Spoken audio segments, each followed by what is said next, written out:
결국 미국이 이란과 협상 결렬되면서 칼을 뽑았습니다. 트럼프가 이란의 통행료를 낸 모든 선박을 추적해 차단하겠다고 선언했습니다. 호르무즈 해협을 역봉쇄하겠다 한 겁니다. 모두가 통과하거나 아무도 통과하지 못하거나 끝장을 보자는 거죠. 이건 명백한 통제권 전쟁입니다. 아니 유가 잡겠다면서 왜 갑자기 호르무즈 해협의 통행을 막는 걸까요? 그 진짜 속내를 알아야 합니다.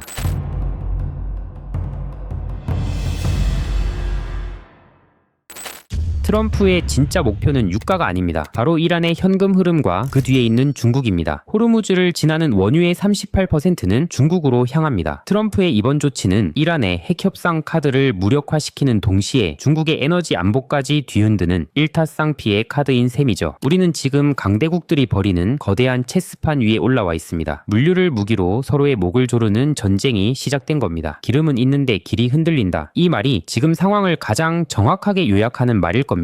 우리가 매일 먹고 쓰는 모든 것들은 결국 배를 통해 들어옵니다. 그 길이 막히고 그 길을 통과하는 비용이 올라가면 어떻게 될까요? 단순히 기름값만 오르는 게 아닙니다. 모든 물가가 미친 듯이 뛰게 되죠. 지금 눈앞에 유가 등락에 일희일비할 때가 아닙니다. 우리 경제의 혈관과도 같은 이 바닷길에서 무슨 일이 벌어지고 있는지 그 구조적인 변화를 직시해야 합니다. 이 구조적인 변화의 중심에는 두 개의 거대한 힘이 있습니다. 하나는 전쟁 이전부터 이미 조선업을 되살리고 있던 구조적인 힘이고 다른 하나는 최근에 지정학적 리스크가 불을 붙인 폭발적인 힘입니다. 먼저 구조적인 힘부터 보겠습니다. 전 세계 선박들은 너무 늙었고 환경 규제는 갈수록 강해지고 있습니다. 수십 년 된 낡은 배들을 암모니아, 메탄올을 쓰는 친환경 선박으로 바꾸는 것은 이제 선택이 아닌 필수가 되었습니다. 이것이 바로 전쟁이 없었더라도 조선사들의 수주잔고가 서서히 채워지고 있던 근본적인 이유입니다. 시장은 이미 회복의 길에 들어서 있었던 거죠. 그런데 여기에 최근에 지정학적 리스크가 톤마일 효과라는 거대한 기름을 부은 겁니다. 핵심은 운송거리의 폭증입니다. 중동에서 이주면 오던 원유를 이제 지정학적 리스크로 다변화해야 합니다. 우리 정유사들이 중동산 원유처럼 무겁고 유황이 많은 원유를 처리하는 데 맞춰져 있다 보니 성질이 비슷한 미국이나 브라질산 원유를 가져와야 하는 겁니다. 미국에서 6주, 브라질에서 5주에 걸쳐 가져와야 합니다. 같은 양의 기름을 실어 나르는데 배가 2.5배 더 긴 시간 동안 바다 위에 묶이는 셈입니다. 시장에 풀리는 유효 선박의 수가 급감하고 당연히 배가 훨씬 더 많이 필요해진 겁니다. 이 두 가지 힘이 합쳐진 결과가 지금 우리가 보는 폭발적인 섹터 반응입니다. 올해 단 3개월 만에 초대형 유조선 수주량이 75척을 기록하며 작년 한 해 물량인 68척을 가뿐히 넘어섰습니다. 신조선가 지수는 182.63을 기록하며 추세적으로 우상향하고 있고 대한조선은 역대 최고가로 탱커를 수주했습니다. 이미 좋았던 시장에 물류 안보라는 거대한 엔진이 하나 더 달린 겁니다. 2029년까지 배를 만들 자리가 없어 주문을 못 받을 지경입니다. 3년치 일감이 이미 꽉 찬 겁니다. 신한증권이 사이클을 넘어선 구조적 성장이라고 표현한 이유입니다. 여기에 우리는 한 기업의 원대한 계획을 엿볼 필요가 있습니다. 바로 HD현대입니다. 이들은 단순히 수주가 늘었다고 좋아하는 수준이 아닙니다. 아예 해가 지지 않는 조선 제국을 만들려고 하고 있습니다. 최근 필리핀, 베트남 조선소를 인수하고 사우디, 인도와 협력하는 이유가 뭘까요? 바로 투트랙 전략입니다. 기술력이 필요한 LNG선, 군함 같은 비싼 배는 한국에서 만들고 중국이 장악했던 범용선 시장은 해외 거점을 통해 다시 뺏어오겠다는 겁니다. 특히 필리핀에 5.5억 달러를 투자해서 똑같은 탱커를 계속 찍어내는 반복 건조 전략은 중국의 저가 공세에 정면으로 맞서겠다는 선언입니다. 이건 단기 시황 대응이 아닙니다. 10년 뒤를 내다보고 수천억을 투자하는 기업의 방향에서 우리는 돈의 흐름을 읽어야 합니다. 이게 끝이 아닙니다. 상선 시장을 넘어 이제는 방산이라는 거대한 문이 열리고 있습니다. 미국이